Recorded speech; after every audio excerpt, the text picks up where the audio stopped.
Thursday Insights deeper dive into the meteorology over the next several days here at the 1 Degree Outside Weather Network. I'm meteorologist Matt Noyes, and the rundown goes this way. Colder air relenting, so it's mostly rain Friday, but you have to be really careful. Danielle and I are being really careful with the forecast Friday night because cold air is going to try and make a comeback, and it is not set in stone as to how quickly it does that and therefore how much snow we can change over to after the rain on Friday night. Much more on that coming up in this video. Another system on Sunday night. We'll talk about that, and we are watching every few days the overall pattern. So the storm is taking shape down to the south and west. Not only is there plenty of mild air with it for all rain down there right now, but with high pressure going off the coastline that induces a southerly wind behind it, which ensures the warmth is on the way. So during the day tomorrow as the storm pulls in, again, you're going to have mostly raindrops. We'll take a closer look in just a second. It chips out on Saturday. High pressure builds in. Cool and dry air comes down out of Canada. Okay, let's pick up where we left off yesterday. You might remember together in Insights, we had probed kind of the thermal profile of the atmosphere and looked at the fact that it more favored rain or snow than freezing rain, right? Let's pick that up again. 6,000 feet in altitude, about the summit of Mount Washington. What do we care? Well, because if you want snow or you want to know if there's going to be snow, you have to generate snow aloft first. If you're generating rain aloft, you'll never get snow. You could get sleet, you could get freezing rain, but you're never going to get snow. So notice that you get that melting line riding all the way up to the Lakes region, New Hampshire by noontime Friday. So certainly you are still going to be talking about raindrops in southern New England. We'll examine the chance for freezing rain here in a second. Then as we get to Friday evening, here's what's very interesting. Look at that freezing line dropping southward to the Mass Pike, maybe beyond by 9:15. So now you say, okay, it's 6,000 feet up, and there's a lot of atmosphere between 6,000 feet and the ground, but you turn cold enough to go to snow as soon as 9 o'clock Friday evening, all the way down to the Mass Turnpike. So let's go to the surface. Let's see what the surface temps are doing. Again, red line is the freezing line, all right? That's going to soar northward on Friday morning, and by midday Friday, it's way up in northern New England. You say, come on, man, there is no hope at bringing that south. Well, okay, the storm center is developing down to the south. It'll turn the wind to blow out of the north overnight Friday night. Watch that freezing line. Oh, boy, here it is, 11 p.m., Route 2 corridor, western Mass, New Hampshire border, around northeastern Mass. Not done coming south yet, but furthermore, we really do approach the forecast with a sense of humility. We're very humble about looking at this thing and saying, okay, what if we're off here by 35 miles, right? Now your freezing line at 11 p.m. is all the way down to the Mass Turnpike.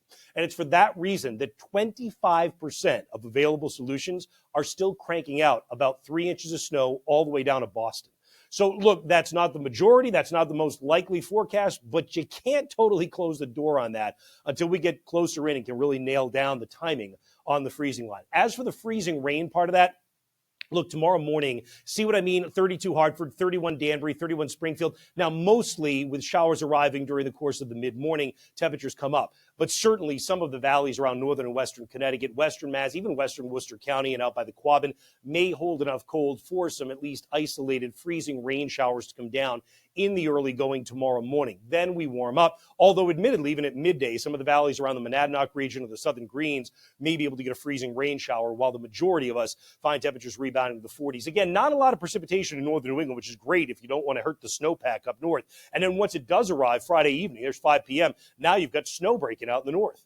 You still look at this and go, come on, how are we ever going to switch things over to snow Friday night? All right, well, when that northerly wind kicks in, watch what happens. We go out to 10:15, the snow line starts dropping.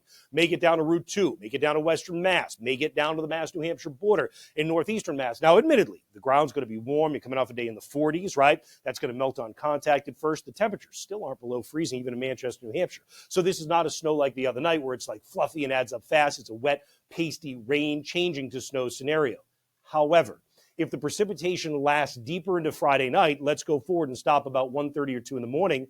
Now that freezing line is approaching the Massachusetts Turnpike. You've gone over to a wet snow. You're down at or below freezing from northern Mass points north.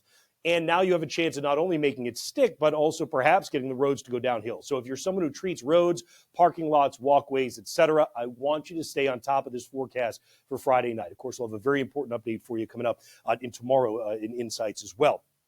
Notice the snow showers left over on Saturday morning. Actually, by mid-morning, there still could be a couple of flurries at the South Shore because you get a northerly wind behind this thing. So you look at total amount of precipitation and say, it's not overly impressive, right? But at the same time, that's a good little slug of precipitation. So even coming down as rain, it's going to make big puddles tomorrow, make things kind of messy. The farther north you go, the less precipitation there is. But again, that's not a bad thing. It spares you from getting any rain. In terms of amounts of snow, look, the most likely scenario is to have a coating to an inch that comes when you make that that flip right around the Mass Turnpike on Friday evening and night, right? 2 to 4 in the areas that are in blue, and you just don't get as much moisture in the north.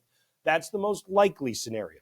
Just keep in mind what I was telling you, that there's still a number of scenarios that would bring 2 or 3 inches all the way to the Mass Pike. And that's what we're at least going to be watching very carefully. Updates always, of course, in our app, Noyes' 1 degree outside weather on the App Store and Google Play. So here's Saturday, everything's shipping out. Maybe that northerly wind inducing a few ocean-enhanced flurries at the South Shore. High pressure builds in, cool air. Sunday, mostly dry, increasing clouds. But Sunday evening, the next system comes in. Steady as snow with this one. Sunday night is going to be in northern New England. Southern New England, it's actually marginal on temperature. We probably start as some light snow. It accumulates lightly and then makes a change over to raindrops as it ends Monday morning. We're actually opening the door to some decent mild air that comes in here on Monday, which I'll show you in a minute.